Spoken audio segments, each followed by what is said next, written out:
नमस्कार मित्रांनो, पहिल्या व्हिडिओमध्ये आपण फ्लक्च्युएटिंग कॅपिटल मेथड आणि फिक्स कॅपिटल मेथड हे नेमकं कसं ओळखायचं ते शिकलो.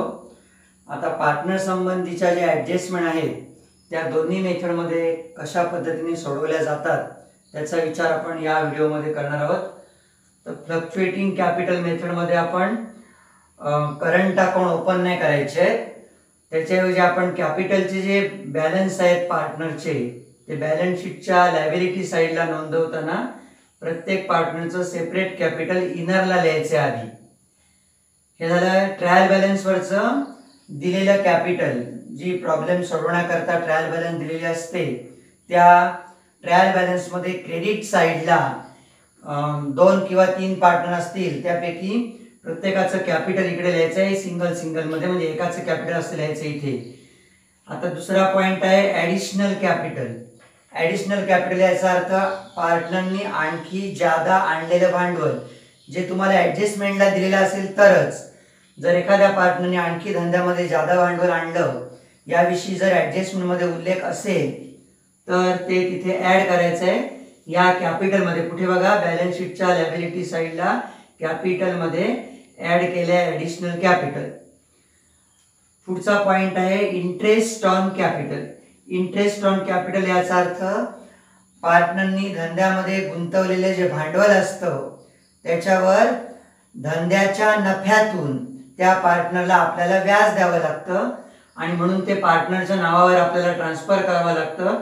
म्हणून हे पण कॅपिटलमध्ये ॲड केलं आहे इंटरेस्ट ऑन कॅपिटल.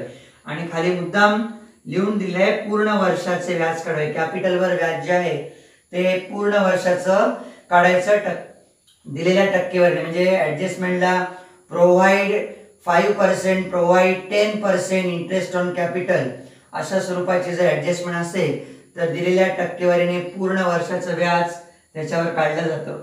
पुढचा मुद्दा बघा, प्लस करायचा आहे पार्टनर्स कमिशन.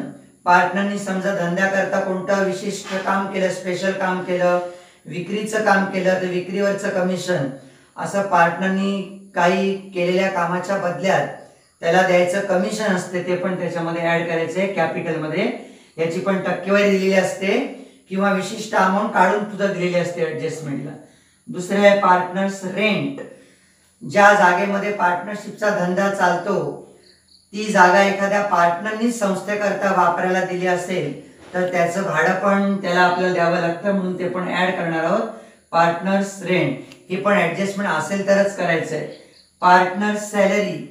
धंद्याच्या व्यवस्थापनामध्ये समजा पार्टनर सहभागी होत असेल, म्हणजे दुसऱ्या कामगाराच्या ऐवजी एखादा पार्टनरच संस्थेच्या ऑफिसमध्ये काम करत असेल तर त्याला त्याची सॅलरी द्यावी लागते, म्हणून ती पण त्याच्या कॅपिटलमध्ये ॲड केली जाते, म्हणून ॲडमध्येच टाकले पार्टनर्स सॅलरी.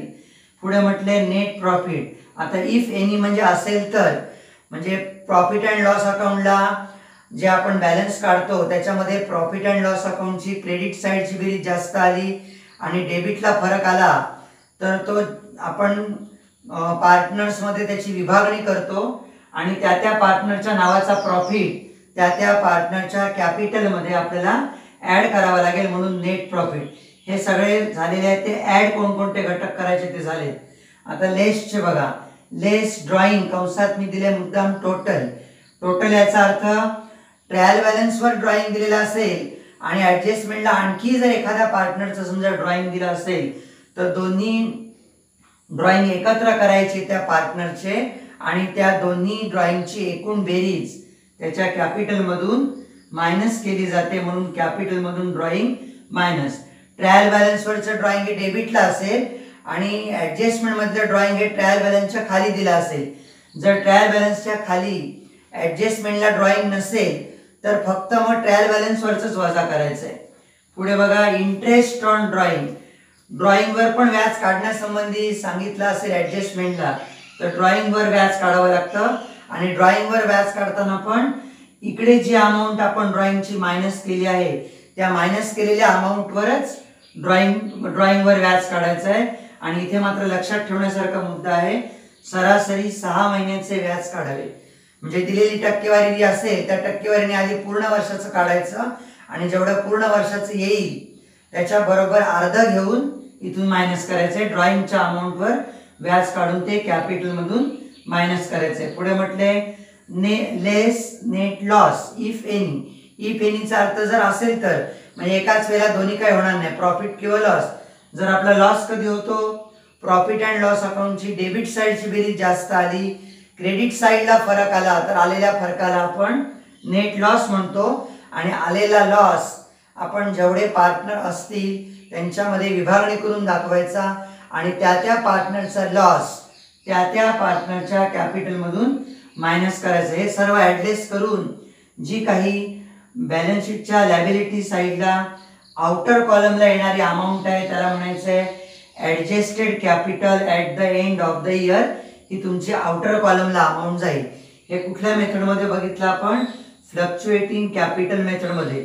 त्यामुळे काय झालंय, ही जी अमाऊंट मेन कॅपिटलची होती त्या पार्टनरची जी ट्रायल बॅलन्सला दिली होती ती अमाऊंट आणि नंतर सगळं सोडवल्यानंतर बाहेरच्या कॉलमला आलेले अमाऊंट हे वेगवेगळे असतील. त्यालाच म्हणायचं आपल्याला फ्लक्च्युएटिंग कॅपिटल मेथड. म्हणजे त्या पार्टनरचं भांडवल स्थिर राहिलं नाही तर बदललं. ट्रायल बॅलन्सवर असलेल्या भांडवलापेक्षा आपल्या उत्तरातलं लायबिलिटी साईडला बाहेरच्या कॉलमला आलेलं भांडवल या दोन्ही अमाऊंट तुमच्या सेपरेट असतील, म्हणून त्याला म्हणायचं आहे फ्लक्च्युएटिंग कॅपिटल मेथड. लक्षात आलं का? आता हे जे मुद्दे आहेत सगळे, हे मुद्दे करताना पहिले ऍड केले पाहिजेत नंतर लेस केले पाहिजेत असं काय नाहीये. ज्याप्रमाणे आपण ऍडजस्टमेंट सोडवत जाऊ त्याप्रमाणे पहिलं काही लेस केलं तरी चालतं. आता तुम्ही समजा कॅपिटल मधून पहिलं ड्रॉइंग पण लेस करू शकता, नंतर ऍडिशनल कॅपिटल ऍड करू शकता. म्हणजे ऍडलेसचा क्रम आपण कसाही आलटून पालटून करू शकतो, पण शेवटी येणारी अमाऊंट मात्र तुमची बरोबर असली पाहिजे. हे लक्षात आले. ही झाली फ्लक्च्युएटिंग कॅपिटल मेथड. आता हाच भाग हे जे घटक आहेत ते जर फिक्स कॅपिटल मेथड असेल तर आपण कॅपिटलला न नोंदवता करंट अकाउंट ओपन करून नोंदवले जातात. करंट अकाउंट केव्हा ओपन करायचा याविषयी पहिल्या एपिसोडमध्ये मी तुम्हाला उल्लेख केला होता की प्रॉफिट अँड लॉस अकाउंटच्या नंतर आणि बॅलन्स शीटच्या अगोदर आपण पार्टनर्स करंट अकाउंट ओपन करायचं. पण तो कधी ट्रायल बॅलन्सला पार्टनरचे करंट अकाउंट दिले असतील तरच, अन्यथा नाही. तर करंट अकाउंट 7 ते 8 वेळींचा आपण ओपन करायचा. जेवढे पार्टनर दिले असतील तेवढे कॉलमचे ओपन करायचे. आता मी ते स्पेसिमन म्हणून डायरेक्ट फक्त अमाऊंट साठी डॉट डॉट केलेला आहे.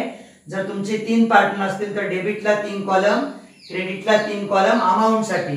2 पार्टनर असतील तर डेबिटला 2 कॉलम अमाऊंट साठी आणि क्रेडिटला 2 कॉलम अमाऊंट साठी. बाकी पर्टिक्युलर कॉलम जो आहे तो तुमचा थोडासा रुंदच असला पाहिजे. आता बघा ह्याच्यामध्ये पार्टनर्स करंट अकाउंटला कसं कसं नोंदवलं जातं ते पहा. जर एखाद्या पार्टनरचं ट्रायल बॅलन्सला क्रेडिट साईडला दिला असेल करंट अकाउंट, समजा श्याम नावाचा पार्टनर आहे, श्याम्स करंट अकाउंट हे क्रेडिटला दिलं असेल तर इकडे पार्टनर्स करंट अकाउंटच्या क्रेडिटला जाईल by balance brought down. Credit balance नंतर कंसात लिहायची गरज नाही, त्याची अमाऊंट आपण इकडे श्यामच्या कॉलम मध्ये भरली असते. आणि एखादा पार्टनर समजा राम आहे आणि रामचं बॅलन्स समजा ट्रायल बॅलन्सला डेबिट साईडला दिलेला आहे तर ते balance debit balance partners current अकाउंटच्या डेबिट साईडला रामच्या कॉलम मध्ये भरताना टू बॅलन्स ब्रॉट डाऊन. इथे कंसात डेबिट बॅलन्स द्यायची गरज नाही कारण आपण डेबिट कॉलम मध्ये टाकलं याचा अर्थ ते डेबिटच बॅलन्स आहे. आणि समजा दोन्ही पार्टनरचे बॅलन्स डेबिट दिले असतील तर दोघांची डेबिट कॉलम मध्ये, दोन्ही पार्टनरचे बॅलन्स क्रेडिट दिले असतील तर दोघांचेही क्रेडिट कॉलम मध्ये. आणि आता बाकीचे मुद्दे बघा. ड्रॉइंग ज्या ज्या गोष्टी इथे फ्लक्च्युएटिंग कॅपिटल मेथड मध्ये आपण लेस केलेले आहेत बघा. ड्रॉइंग लेस केले, इंटरेस्ट ऑन ड्रॉइंग लेस केले, नेट लॉस लेस केले. तर लेस केलेले जे घटक आहेत कुठल्या मेथड मध्ये, फ्लक्च्युएटिंग कॅपिटल मेथड मध्ये, ते फिक्स कॅपिटल मेथड मध्ये आपण करंट अकाउंटच्या डेबिटला सगळे दिसतात बघा. Drawing, interest on drawing, profit and loss म्हणजे नेट लॉस, हे सगळे घटक ही मेथड असताना इकडे लेस केले आणि ही मेथड असताना इकडे डेबिट साईडला नोंदवलेले आहेत. आणि जे घटक फ्लक्च्युएटिंग कॅपिटल मेथड मध्ये कॅपिटल मध्ये ऍड केलेले आहेत ते फक्त ऍडिशनल कॅपिटल सोडून जे घटक आपण ऍड केलेले आहेत ते घटक सगळे फिक्स कॅपिटल मेथड मध्ये करंट अकाउंटच्या क्रेडिट साईडला नोंदवले दिसतात बघा इथून इथपर्यंत. Interest on capital, commission, rent, salary आणि profit and loss account, net profit. तर हे जे घटक आहेत ते फ्लक्च्युएटिंग कॅपिटल मेथड मध्ये आपण कॅपिटल मध्ये ऍड करतो आणि फिक्स कॅपिटल मेथड मध्ये आपण करंट अकाउंटच्या क्रेडिट साईडला नोंदवतो. जर ऍडजस्टमेंट असेल तरच, पण अर्थात नाही तर अन्यथा नाही. आता हे जे बॅलन्स आहेत करंट अकाउंट ओपन म्हणजे करंट अकाउंटचं काम आपलं पूर्ण झाल्यानंतर करंट अकाउंट आपल्याला क्लोज करावा लागतो.